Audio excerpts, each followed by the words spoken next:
Bonsoir à tous. Bonsoir Denis Moreau. Bonsoir. Merci vraiment d'être avec nous ce soir.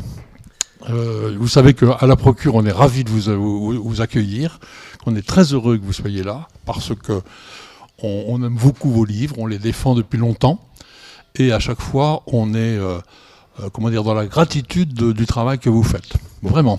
C'est gentil, merci. Et on va parler ce soir de votre dernier livre qui s'appelle Résurrection, au pluriel, Traverser les nuits de nos vies. Mais avant d'en parler, je voudrais juste rappeler que vous êtes philosophe. Vous êtes aussi professeur de philosophie, ce qui n'est pas tout à fait la même chose, à l'université de Nantes. Professeur de philosophie, c'est sûr. Voilà. Philosophe, on le voit dans vos livres, et on va le voir encore dans votre livre sur la résurrection. Je voudrais juste rappeler à tous que vous avez déjà une œuvre importante derrière vous, on peut dire au moins en deux parties. Un travail proprement d'édition de textes et d'études philosophiques. Vous êtes un spécialiste en particulier de Descartes, de Malebranche, mais vous avez publié aussi les textes d'Antoine Arnaud. Vous avez traduit, ce qu'on sait moins peut-être, une partie de la Somme contre les gentils de saint Thomas d'Aquin. C'est vrai, oui. Je pourrais citer encore d'autres choses. Donc vous avez tout un travail proprement d'histoire de la philosophie, proprement philosophique, technique, et vous avez donc une autre partie de votre œuvre qui sont des essais. Alors on va aussi peut-être en reparler un peu plus à fond, mais des essais un peu de défense et illustration de la foi chrétienne, du christianisme, du catholicisme, on peut dire ça? Oui, on peut dire ça. Alors, on peut le dire d'une autre manière. J'écris en tant qu'universitaire des livres assez compliqués que personne ne lit. Voilà, ça c'est une partie de ma production, mais j'y tiens parce que ça assure une forme d'assise intellectuelle un peu solide quand même. Et puis, alors, mon épouse dit que ça a été ma crise de la quarantaine. C'est une façon relativement anodine de la passer. Si c'est vrai, je me suis mis autour de 40 ans, enfin avec l'idée, vous voyez, première lettre de Pierre 3,15, là cet appel à rendre raison de la foi qui est en nous. Je me suis dit, t'as peut-être un petit talent intellectuel, ça va quand même pas très fort pour le catholicisme en France. C'est un peu dommage de ne pas essayer d'intervenir un peu dans le débat. Donc avec les moyens du bord, maintenant j'essaie d'écrire des livres que les gens lisent un peu plus. Oui, c'est ça, ces livres-là en tout cas ont du succès. Un peu plus. Alors je me permets d'en citer deux ou trois, vous allez me dire après si c'est un bon choix ou si vous avez peut-être d'autres livres dont vous voulez parler. Moi je trouve formidable votre petit livre qui s'appelle « Comment peut-on être catholique ?» qui est paru maintenant en poche, en point, sagesse, et qui est, je crois me souvenir que vous dites, autour de vous, en particulier à l'université, un certain nombre de vos collègues disent, mais quand même, franchement, aujourd'hui, comment peut-on être catholique? De même qu'on se posait la question, comment on peut être persan. Et donc, vous dites, mais en fait, non, je vais essayer d'expliquer ce que c'est que d'être catholique et de montrer, en fait, que c'est une manière de vivre, une manière oui, surtout de vivre, qui en vaut bien d'autres, et vous faites en fait l'apologie du christianisme, du catholicisme. Et je signale à tout le monde qu'il y a au milieu du livre un chapitre extraordinaire où vous faites le palmarès des bêtises que l'on raconte en général sur le catholicisme, et vous décernez un prix, un certain nombre d'accessites, en citant les auteurs. Je vous assure, c'est désopilant de voir comment des gens pourtant bien connus, bien respectés en général, peuvent affirmer des choses absolument énorme sur le christianisme. Ouais. Alors, on vient d'évoquer mes collègues de l'université. Je voudrais en dire du bien de mes collègues, si vous permettez. Ils sont vraiment charmants avec moi. Donc, je vis, j'enseigne dans une université publique. Je suis très fier. Je suis fier d'être fonctionnaire. J'ai une haute idée de la fonction publique et du service public, mais je vis entouré. Les universitaires, c'est la catégorie socio-professionnelle où il y a le plus d'athées. Enfin, une des catégories comme ça. Et donc, je vis entouré d'athées. Alors, ils sont charmants avec moi, j'ai aucun problème, tout le monde a toujours été très gentil, donc je suis pas du tout dans une optique de persécution, mais ils me regardent un peu comme un type bizarre quand même, je vois bien, et donc mais c'est bien pour moi parce que ça m'évite de m'installer dans le confort d'une foi trop facile, quoi. C'est une espèce de remise en question permanente, et donc ça me pousse à essayer ce que j'ai essayé de faire, de façon joyeuse dans le livre dont vous venez de parler, et puis de façon un peu plus tragique dans celui qu'on va évoquer tout à l'heure, à essayer de justifier ma foi, étant entendu que je pense que c'est important d'avoir de bonnes raisons de croire ce que l'on croit. Voilà. Et d'ailleurs, une des caractéristiques aussi, c'est que vous défendez toujours très fortement le christianisme, le catholicisme, la foi chrétienne, mais vous n'êtes jamais dans un dogmatisme. Vous tolérez parfaitement que d'autres ne soient pas chrétiens. Par contre, vous avez envie de dire, écoutez, c'est une position à la fois intellectuelle et spirituelle, morale, qui en vaut bien d'autres. Oui, enfin, mon idée, c'est surtout pas de convertir les gens. Je pense qu'on n'a jamais converti personne avec des arguments, hein, donc ça serait parfaitement vain comme projet. Mon idée, c'est plus d'expliquer que je ne suis pas un imbécile, si on veut dire, sur un mode un peu plus... à mon avis, vous réussissez. Oui, alors, un autre livre, un petit livre, moi, que je le dis franchement, je le distribue autour de moi à Tire-Larigot, ça s'appelle « Pour la vie », court traité du mariage et des séparations. C'est un livre où, je crois, vous avez mis aussi beaucoup de vous-même, en constatant qu'un certain nombre de couples d'amis que vous aviez accompagnés dans leur mariage et dont vous pensiez que c'était justement des couples qui allaient durer normalement sans problème. Et en fait, vous ne voulez pas prendre votre parti du nombre considérable de divorces et vous essayez d'expliquer comment ça peut arriver et vous essayez de donner quand même quelques clés et philosophiques et personnelles sur la manière de bien vivre le mariage. Oui, alors ça c'est vite dit. Si je connaissais la méthode infaillible pour bien vivre le mariage, j'en vendrais des centaines de milliers d'exemplaires. Et dans les questions qui me travaillent, il y a la question du couple, ça depuis assez longtemps, comme une belle chose, mais comme aussi quelque chose d'extrêmement fragilisé dans notre monde. Hein. Vous racontez ce qui, au départ de ce livre, c'est une expérience un peu traumatique. Pour moi, c'est une vague de divorce chez des amis, des gens qui s'étaient mariés à peu près en même temps que moi. Et donc sans critiquer ni dénoncer, hein, parce que c'est des choses qui peuvent être parfaitement justifiées. J'ai essayé de comprendre dans une première partie ce qui se passait sous nos yeux. Enfin, vous vous souvenez, dans les années 80, là, le truc, la petite chanson, les histoires d'amour finissent mal en général. C'était une sorte de ritournelle amusée. C'est devenu une loi de la conjugalité ordinaire, quoi. C'est quand même assez troublant. Puis d'essayer de réfléchir un peu à ce qu'on pouvait faire pour que ça ne se finisse pas mal, mais c'est compliqué. J'y suis revenu aussi dans ce livre-là. Mais je vous assure que c'est un livre qui marche très bien. Moi, j'accompagne un certain nombre de fiancés, etc., ou de couples. Franchement, vous avez fait là aussi un travail très utile. Je vous en remercie. Je cite encore, et après je m'arrête. On passe à l'autre livre. Y a-t-il une philosophie chrétienne ? Là, vous avez fait des essais de Théodicée. Et il y en a un en particulier qui m'avait fait découvrir votre travail sur la Théodicée de Malebranche. C'est assez technique. C'est un travail de philosophie, mais c'est extrêmement clair. On voit que vous êtes pédagogue, je pense que vous êtes un très bon professeur. Ça s'appelle donc « Y a-t-il une philosophie chrétienne ?» et c'est sorti aussi en point sagesse. C'est trois essais. Voilà, 3 essais. Alors c'est vrai que j'ai une petite tendresse pour celui du milieu où je parle de la Théodicée ou de la Théodicée, c'est un mot qui a été créé par Leibniz, mais ça existait bien avant Leibniz. C'est essayer d'expliquer comment il est possible que Dieu soit bon, créateur, tout-puissant, et que le mal existe. Ça, c'est un vrai problème. Alors, on connaît généralement, au moins par les blagues que Voltaire a fait à son sujet, la Théodicée de Leibniz, qui explique c'est une sorte de slogan, hein, que le monde est le meilleur des mondes possibles, ce qui est quelque chose d'un peu difficile à avaler de prime abord. Mais il y a eu d'autres Théodicées, dont celle d'un auteur un peu moins connu, Malebranche, mais qui est un auteur, moi, qui, je pense, c'est un grand philosophe chrétien qui m'accompagne depuis longtemps.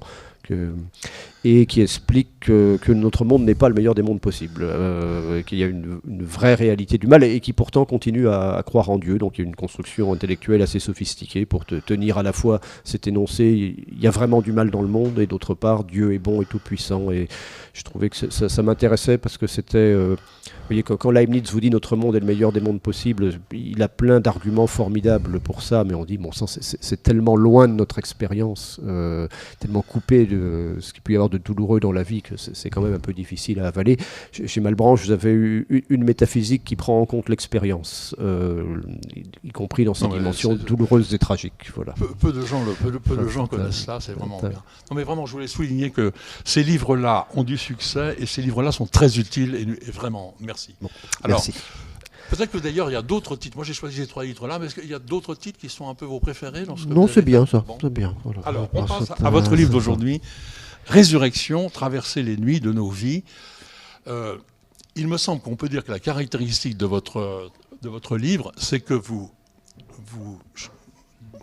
parlez évidemment de la résurrection du Christ, mais que vous montrez que la résurrection pour nous n'est pas simplement la résurrection après la mort, mais que nous pouvons faire des expériences de résurrection déjà dans les obscurités, les nuits de notre vie. Voilà, alors c'est très bien, vous avez parfaitement résumé l'idée. C'est un livre qui, par rapport à, vous avez évoqué comment peut-on être catholique, là, c'est un livre, j'avais écrit ça juste après les péripéties du mariage pour tous, et donc on va dire l'atmosphère était un peu tendue, quoi. Et j'avais essayé de détendre l'atmosphère, donc quelqu'un m'avait dit c'est du catholicisme jubilatoire, parce qu'il y a des blagues un petit peu, enfin bon. Oui, il y a des blagues, bon. Mais pourquoi, c'est pas un recueil d'histoires drôles non plus, mais... Non, mais c'est pas désagréable d'avoir des... Mais donc voilà, c'était plutôt joyeux comme livre, et alors diverses circonstances personnelles sur lesquelles je ne vais pas m'étendre, et puis aussi la lettre d'un lecteur qui m'a dit bon c'est bien gentil votre affaire, mais vous ne prenez pas assez en compte la dimension tragique de l'existence. Ça m'a trotté dans la tête, et je me suis dit voilà, je vais essayer d'écrire quelque chose sur les moments où la vie se fait terrible, quoi, où on s'effondre, alors où on chute, et où on se sent à terre, ces moments où on se dit c'est foutu. Voilà, je pense que malheureusement, c'est une expérience relativement partagée. Hein. Il me semble que même apprendre à connaître quelqu'un, c'est aussi apprendre à connaître ses drames, et on en découvre toujours, hein, souvent derrière des façades de jovialité. Donc voilà l'idée que j'avais en écrivant ce livre, prendre en compte la dimension tragique de la vie. Et alors, bon... On a parlé tout à l'heure des raisons d'être chrétien. Souvent, les gens pensent aux raisons théoriques. Alors, les raisons théoriques, ce seraient par exemple les fameuses preuves de l'existence de Dieu. Bon, admettons. Il y a aussi des raisons morales ou existentielles. C'est-à-dire, on peut se dire, je suis chrétien parce que ça contribue à améliorer ma vie. Voilà. Et ça, c'est pour moi quelque chose d'extrêmement important. C'est-à-dire sinon, c'est pas la peine. La foi ne doit pas être un enquiquinement supplémentaire dans une existence qui n'en manque déjà pas, quoi. C'est pas possible. Si c'est vécu comme un enquiquinement supplémentaire, il vaut mieux s'en débarrasser, je pense. Et donc, dans mes livres précédents, j'avais plutôt essayé de montrer comment c'était quelque chose qui nous installait dans une tonalité joyeuse.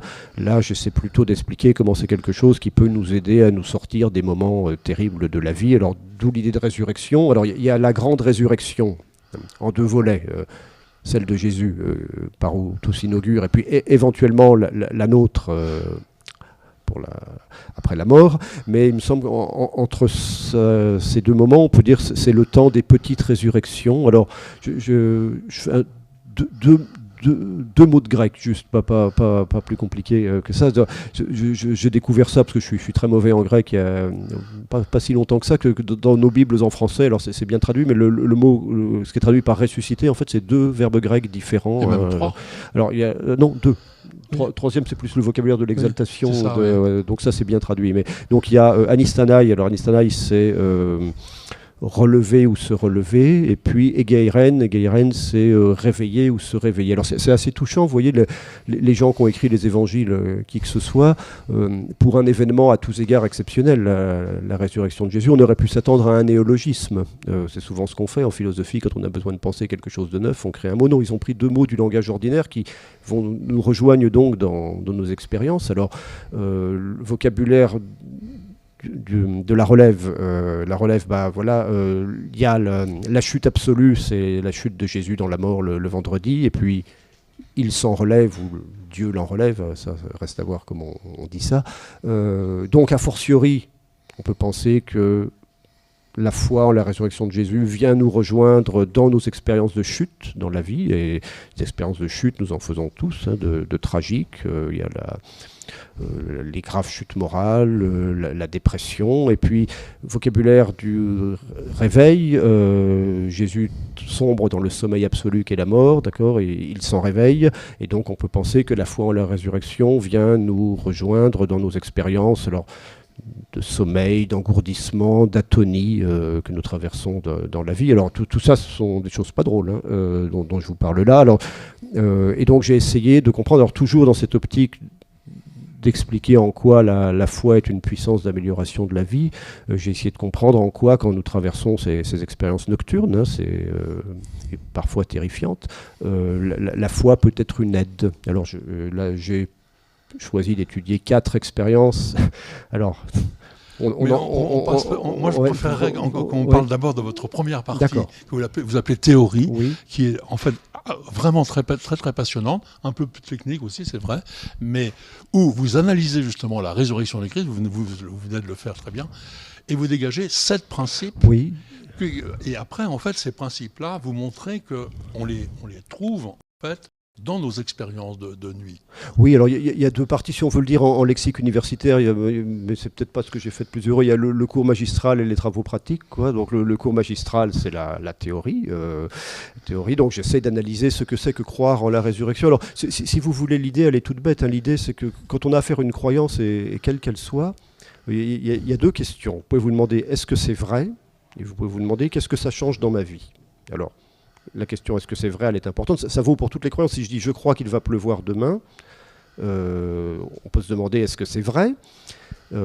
Puis demain je saurai si c'était vrai. Et puis ça peut changer des choses dans ma vie. Alors par exemple il y a des gens que ça met de mauvaise humeur de croire des choses comme ça. Et puis demain matin si je sors de chez moi que je crois qu'il va pleuvoir, je prendrai mon parapluie. Donc voilà, une petite croyance sans grande importance comme ça a des effets dans ma vie. Les philosophes parlent d'approche pragmatique de la croyance. Et donc il y a des croyances quand même plus denses avec un poids existentiel plus fort. Par exemple la croyance que Jésus est ressuscité. Alors il y a une question qui est importante, c'est est-ce que c'est vrai ? Je suis désolé, je n'ai pas d'argument absolument décisif et nouveau à vous fournir en faveur de la vérité, de la croyance en la résurrection. Jésus-Christ, je pense que c'est important d'argumenter pour montrer que ce n'est pas absurde de croire ça, mais il me semble qu'il restera quand même toujours une dimension de pari. Je ne pense pas qu'on puisse démontrer la vérité. Ce qui est historique, c'est la foi des premiers chrétiens dans la résurrection de Jésus-Christ, ça c'est un fait bien attesté. La résurrection de Jésus, il y a le tombeau vide, il y a des arguments. Et si vous voulez voir les arguments, vous pouvez lire la 2e partie du livre d'Éric Emmanuel Schmitt, qui s'appelle L'Évangile selon Pilate, qui les synthétise très bien, les arguments en faveur de la vérité de la résurrection de Jésus. Mais bon, on peut dire que ça rend la croyance crédible, probable, mais je ne pense pas que ça en fasse une certitude. Donc, dimension de pari. J'en ai un peu parlé, mais ce n'était pas l'essentiel. Et puis, en revanche, j'ai essayé d'analyser plus précisément, alors en dégageant effectivement 7 principes, ce que ça voulait dire et ce que ça pouvait changer dans ma vie de croire que Jésus est ressuscité, triomphant par là de la mort, se relevant, se réveillant. Donc on a rappelé... un des principes, c'est par exemple, quel que soit le degré de chute auquel nous sommes arrivés, on peut penser quel que soit le degré d'engourdissement, c'est-à-dire de désespoir. Nous ne sommes pas pensés aux disciples le vendredi 15h. Hein. Je pense que le vendredi 15h... on va fêter ça dans pas longtemps, enfin vivre ça dans pas longtemps, c'est le moment où les gens se disent c'est foutu. Je pense qu'ils se sont tous dit c'est foutu, celui en qui ils avaient placé tous leurs espoirs était en croix, et mort ou en train de mourir.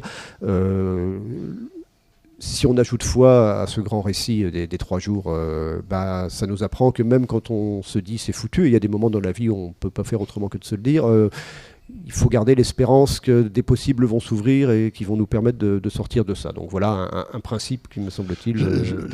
on n'a pas le temps, je crois, de lire les 7, mais j'en veux bien quand même les citer parce que tout le monde se rend compte un peu de ce que vous avez donc tiré de la résurrection du Christ. Principe numéro 1. Avoir foi en la résurrection du Christ, c'est croire que la mort n'est pas le terme absolu de nos vies, aussi bien la mienne que celle des autres. Principe 2. Avoir foi en la résurrection du Christ, c'est croire que, quelle qu'ait été la chute que nous avons connue, nous pouvons nous en relever. Que, quel que soit le degré d'engourdissement, on en parlait, auquel nous sommes parvenus, nous pouvons nous en réveiller. Et que ce double mouvement de relèvement et de réveil peut conduire à un état supérieur, donc l'exaltation dont vous parlez aussi, préférable à celui où nous nous trouvions avant la chute. Principe 3, avant la foi en la résurrection du Christ, c'est croire qu'il y a une dimension corporelle dans une vie de ressuscité. Autrement dit, ne jamais tenir pour négligeable la place, la fonction, les exigences du corps au cours des diverses opérations de résurrection dans lesquelles nous sommes engagés. Est-ce que je continue ? Comme vous voulez. Je pense que c'est finalement assez rapide et ça montre bien quand même la structure de votre livre. Croire que Jésus comme homme est ressuscité au passif,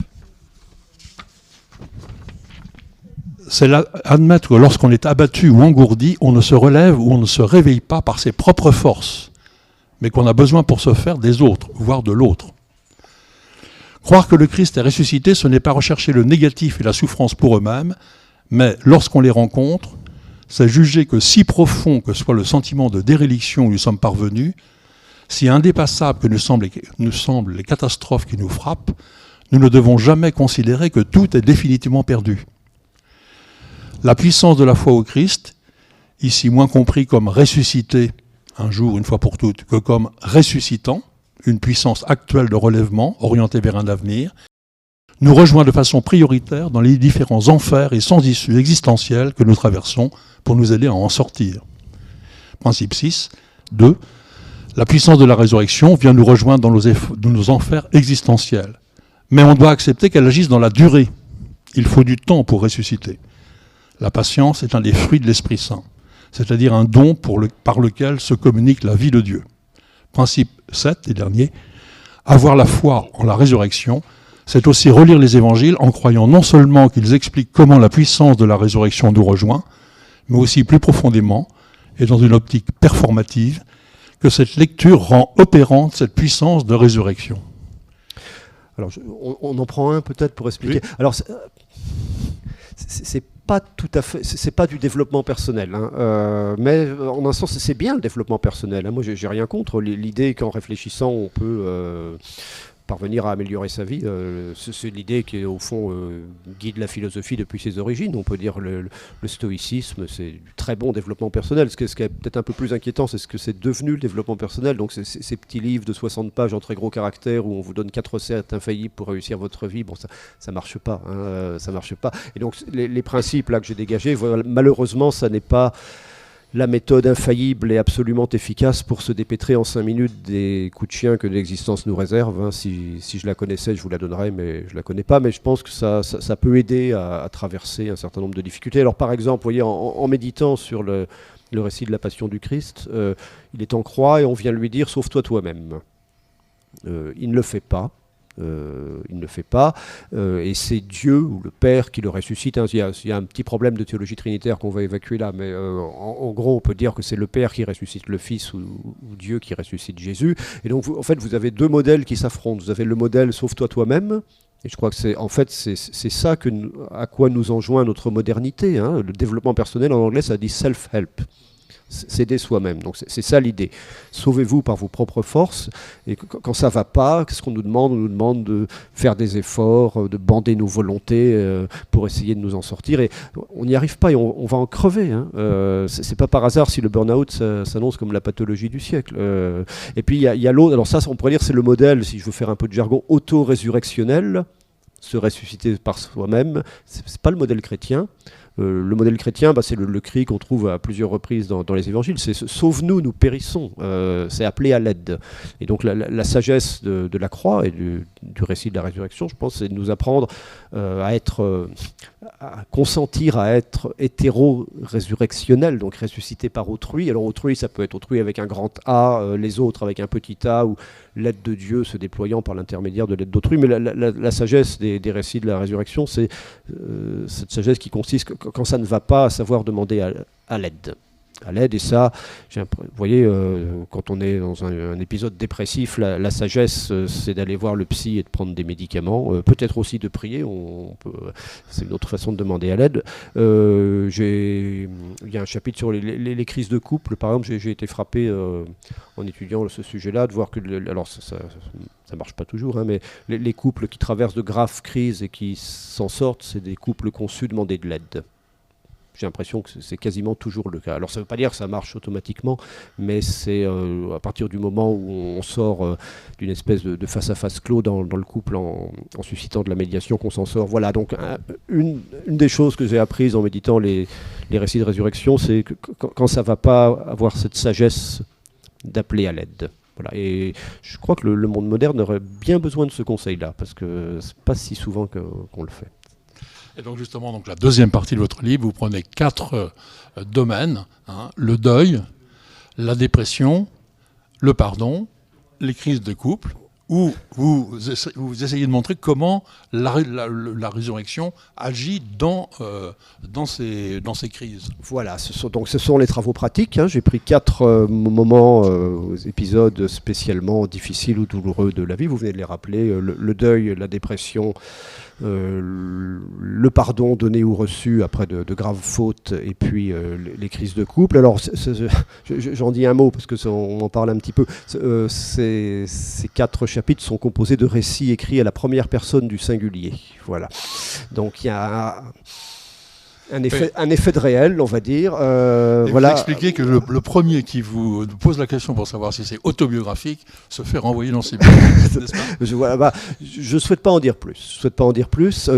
Ça a une dimension de témoignage, au moins au sens grammatical. Après, vous voyez, dans la préface de Polyeucte, Corneille dit « J'ai procédé à une ingénieuse tissure des fictions avec les vérités ». C'est beau comme expression. Donc, il n'est pas exclu que j'ai fait ça aussi. Est-ce que ce sont des choses qui me sont vraiment arrivées ? Est-ce que ce sont des récits de proches que j'ai recueillis et écrits avec eux ? Est-ce que j'ai tout inventé ? Au fond, quelle importance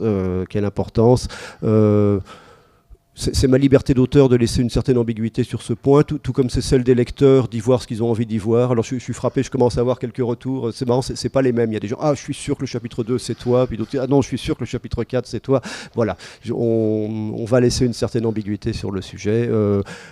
Je ne sais pas si ça existe comme catégorie littéraire, on peut dire c'est de l'autofiction théologique, ça vous va ça? Ça va très bien. Voilà, donc on va dire ça. Alors on ne peut pas rentrer dans le détail des 4. Moi j'ai été extrêmement frappé par l'analyse que vous faites de la dépression, et en particulier de l'usage que vous faites des psaumes pour exprimer à la fois donc, la situation de dépression et sa sortie.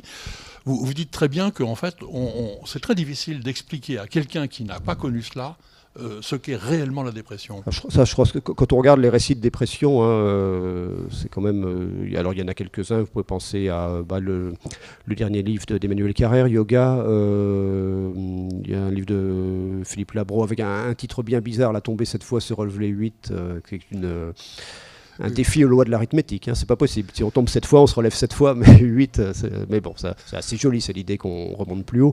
Il y a un livre qui m'a frappé, moi, c'est Face aux ténèbres de William Styron, qui est, je trouve, un livre vraiment très fort sur ce sujet-là, puis d'autres. Donc, oui, alors donc c'est l'histoire de quelqu'un qui vit une dépression profonde et qui vit ça accompagné par les psaumes. Voilà. Alors pas de malentendu, je ne suis pas un télévangéliste américain, moi, donc je ne suis pas en train de vous expliquer que la dépression ça se traite à coups de psaumes. Ça serait, je pense, une grave erreur.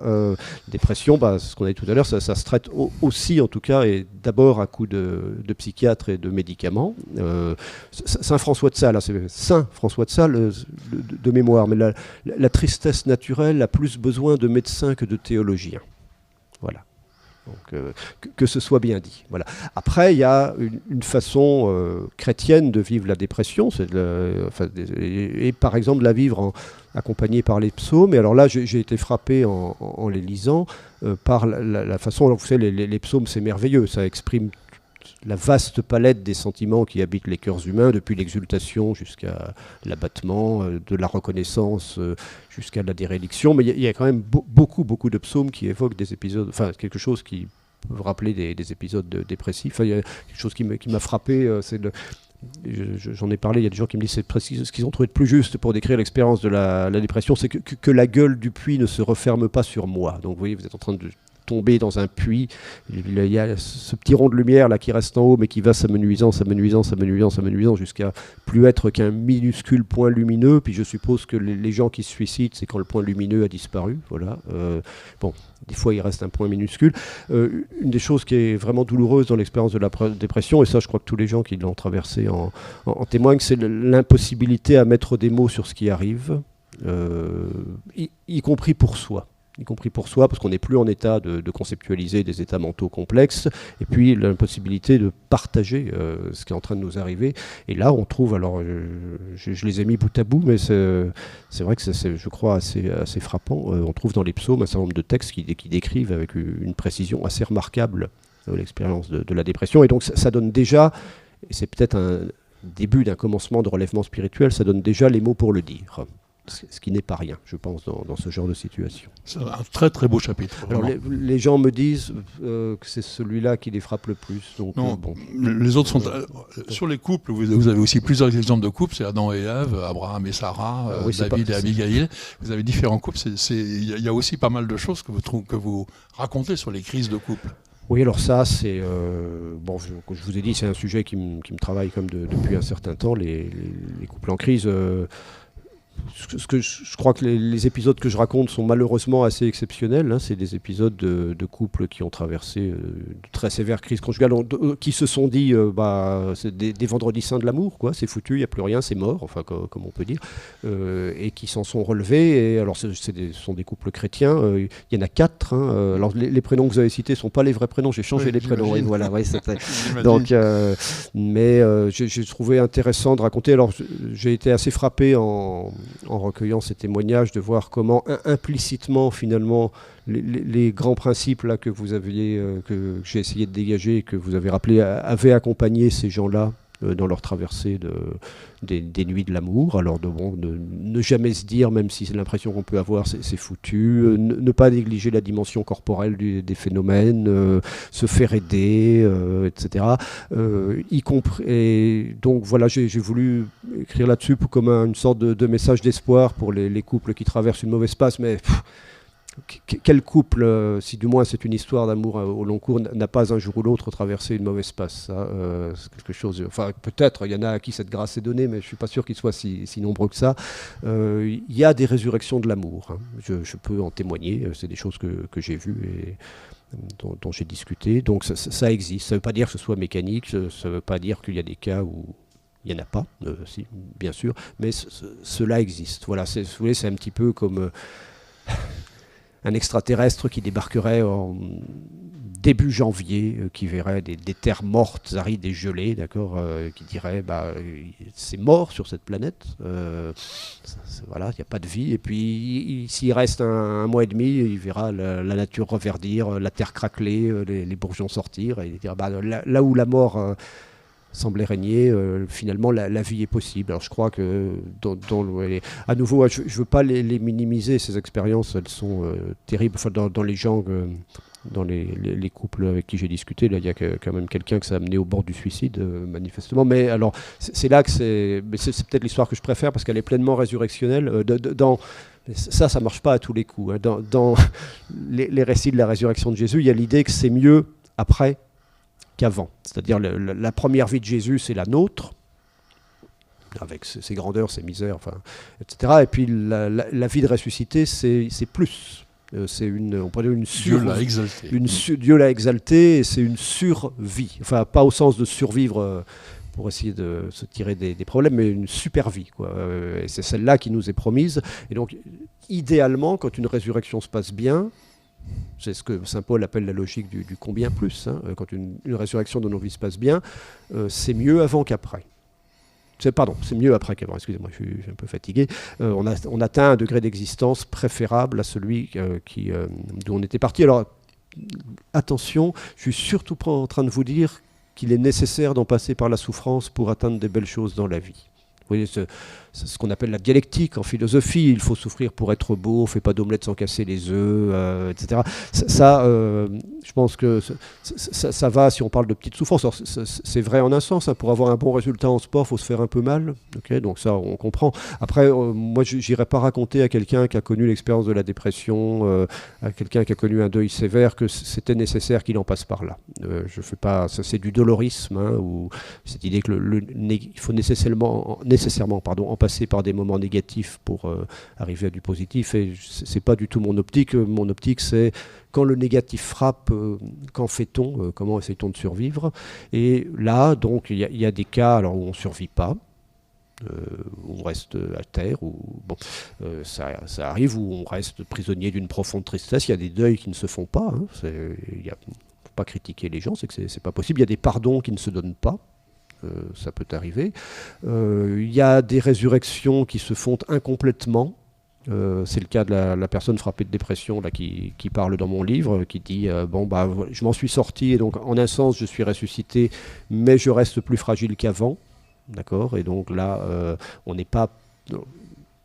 on n'a pas atteint pleinement le schéma résurrectionnel, mais il n'y a pas de reproche à faire à cette personne. Hein, c'est simplement comme ça que ça s'est passé. Et puis il y a des résurrections qui se font complètement. Alors c'est cette femme-là avec qui j'ai parlé de sa crise de couple, qui dit voilà, la crise a été terrible, elle m'a mené au bord du suicide, mais après on s'aimait encore mieux qu'avant. Après on s'aime encore mieux qu'avant. J'ai trouvé ça bouleversant, en fait. Cette idée que de la nuit qu'elle avait traversée était sorti quelque chose elle avait pu réussir à faire sortir quelque chose de positif. Ouais.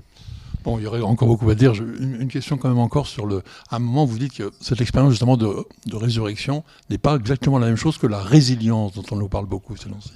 Oui, alors en fait, c'est un peu la même chose. La résilience, c'est un concept à la mode. C'est pas une critique, hein, c'est un constat. Il y a 30 ans, personne n'en avait entendu parler. Aujourd'hui, tout le monde en parle. Alors, ça vient de la psychologie américaine des années 70 et ça a été popularisé en France par Boris Cyrulnik dans les années 90. Moi, j'ai rien contre. À la limite, c'est un concept laïque qui permet de décrire dans le vocabulaire psychopathologique ce que j'essaie de décrire en termes théologiques dans le livre. Donc, c'est des gens qui subissent un profond traumatisme et qui réussissent à rétablir un certain équilibre de vie. Donc on peut dire, c'est le concept laïque pour décrire des phénomènes ce que moi j'appelle des phénomènes résurrectionnels. Après, je vois deux différences. C'est que la résilience, c'est un concept scientifique. Hein, ça vous décrit comment les choses se passent, plus qu'un concept explicatif. C'est-à-dire, moi, j'essaie, avec mes outils de philosophe et de théologien, de vous décrire non seulement comment les choses se passent, mais aussi pourquoi elles se passent comme elles se passent. Donc d'aller peut-être un peu plus loin dans l'explication. Et puis, si on le prend au sérieux, il y a une limite du concept de résilience, alors qu'en fait, avant d'être un concept de psychopathologie, c'est un concept de physique des matériaux. Hein. La résilience, c'est la propriété qu'ont certains métaux qu'on plie de retrouver leur forme initiale. Donc, vous prenez une barre de fer, vous la pliez, il y en a qui cassent, il y en a qui reprennent leur forme initiale, mais donc il y a l'idée d'un retour à la case départ, quoi. Alors il me semble que dans le concept chrétien de résurrection, il y a une petite ambition supplémentaire avec cette idée que non seulement c'est retour à la case départ, mais ça peut être mieux qu'au début. Vous voyez, vous prenez Jésus ne revit pas une vie biologiquement semblable à la nôtre. Il atteint une autre vie supérieure. De même, alors c'est un motif d'espérance, ça ne veut pas dire qu'on s'y égale toujours. Les promesses de résurrection qui nous sont faites sont les promesses de l'éventualité d'atteindre d'un état supérieur. Très bien. On a encore quelques minutes pour des questions du public, si vous voulez. Je rappelle pour tous le titre de votre livre, Résurrection au pluriel, Traverser les nuits de nos vies, aux éditions du Seuil.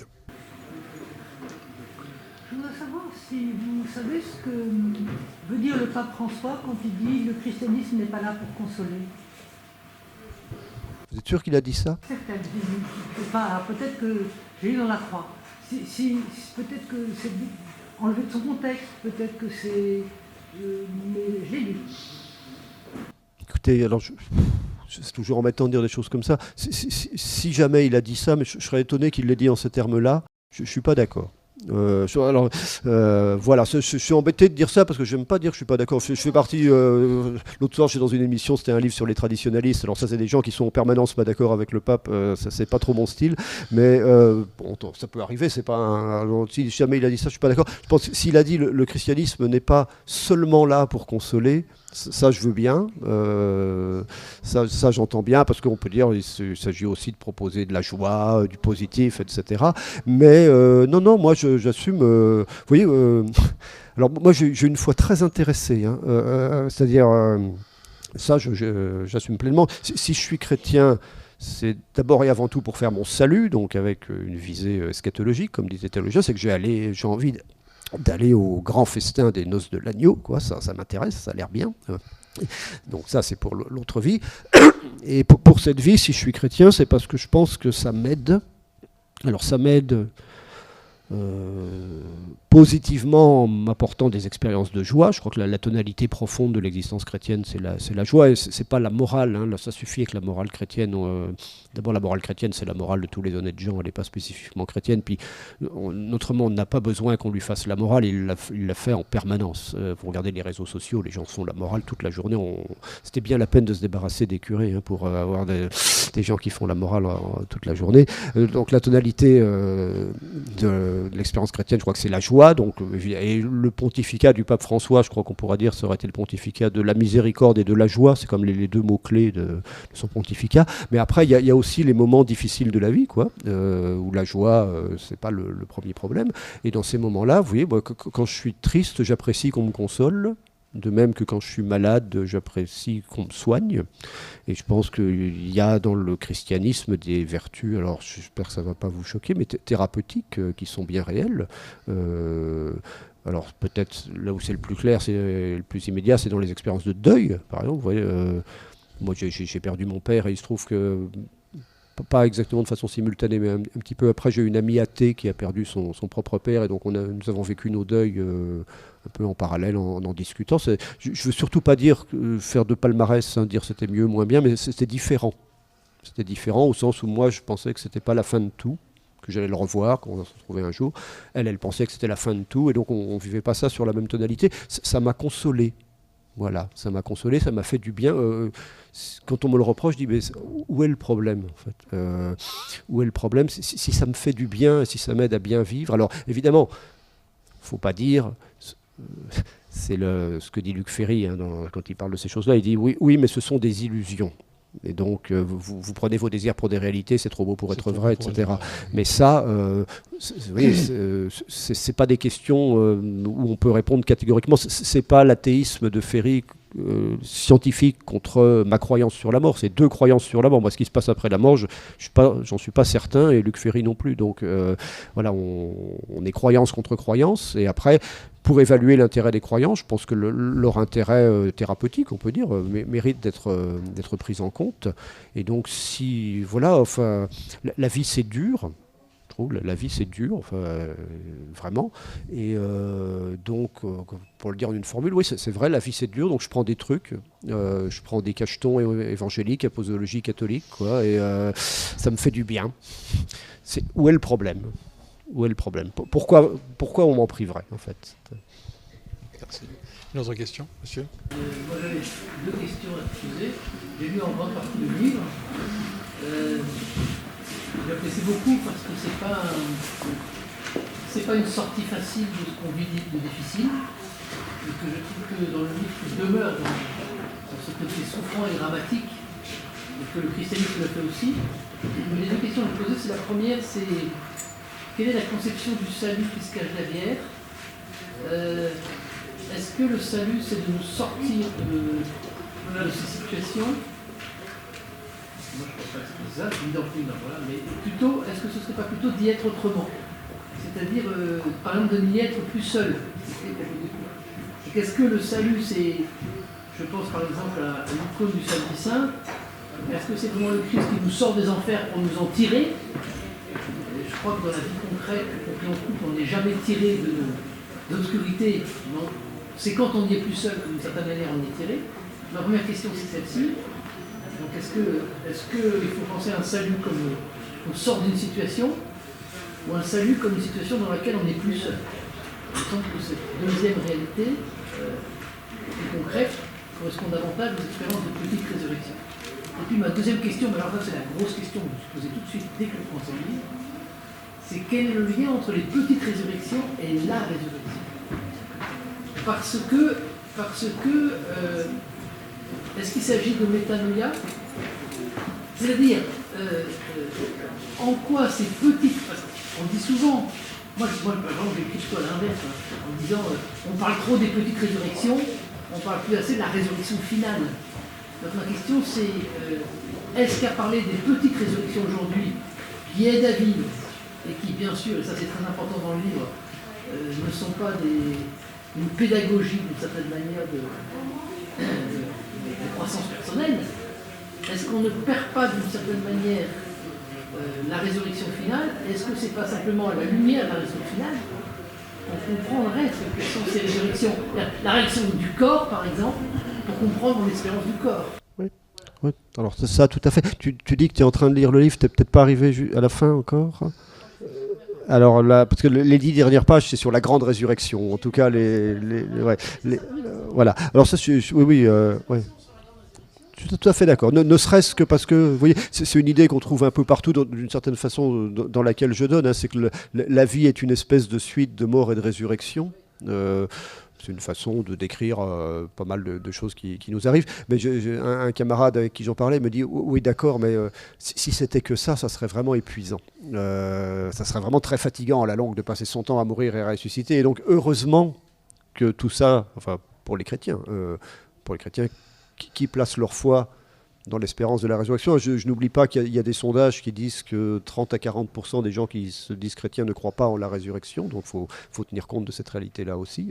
Enfin, je dis ça sans dimension critique, hein, mais effectivement, oui, tout ça se fait sur horizon eschatologique ou sur horizon de fin dernière, comme, si on veut parler comme les théologiens, et donc c'est la grande résurrection ultime, alors la nôtre, dans toutes ses dimensions, qui donne son sens aux petites résurrections que nous vivons dès à présent. Donc ça, je suis parfaitement d'accord, et je pense que si on oublie ça, donc les fins dernières, on ampute le christianisme de quelque chose d'essentiel et on tend à le rabattre vers, mais après tout c'est déjà ça, une forme de développement personnel, de thérapie pour mieux vivre actuellement. Il reste cet horizon d'éternité. Voilà. Après sur le salut, sur le salut c'est plus compliqué. Il m'est arrivé d'écrire un livre sur le salut, hein, tu sais ça, où j'avais un peu travaillé le concept. Là, c'est pas, le concept de salut n'est pas vraiment le cœur du problème. C'est-à-dire, il me semble que, voilà, quand ça va vraiment mal, le cri qui monte de nos cœurs, c'est sauvez-moi, sortez-moi de là. Et c'est juste de ça que j'ai voulu parler. Après, je trouve tu manques un peu d'ambition. Hein, enfin, c'est déjà ça de dire je suis dans le noir mais différemment. C'est déjà ça. Mais après, moi, si on me dit bon, bah, t'es dans le noir et tu vas y rester différemment, je dis ok, c'est déjà ça. Mais si quelqu'un passe et me dit mais en plus tu peux remonter à la lumière, je prends, hein, ça, sans hésitation. Et donc, il me semble que dans les grandes expériences de douleur, enfin de traumatogènes qu'on peut connaître dans nos existences, l'espoir, c'est quand même pas d'y demeurer. Hein. Peut-être qu'il y a des situations où c'est de fait ce qui se passe, mais on attend quand même un peu mieux. Voilà. Merci beaucoup, Denis Moreau. Il faut qu'on s'arrête maintenant. Et donc, vous pouvez demander à Denis Moreau de dédicacer son ouvrage, si vous le souhaitez. Merci beaucoup.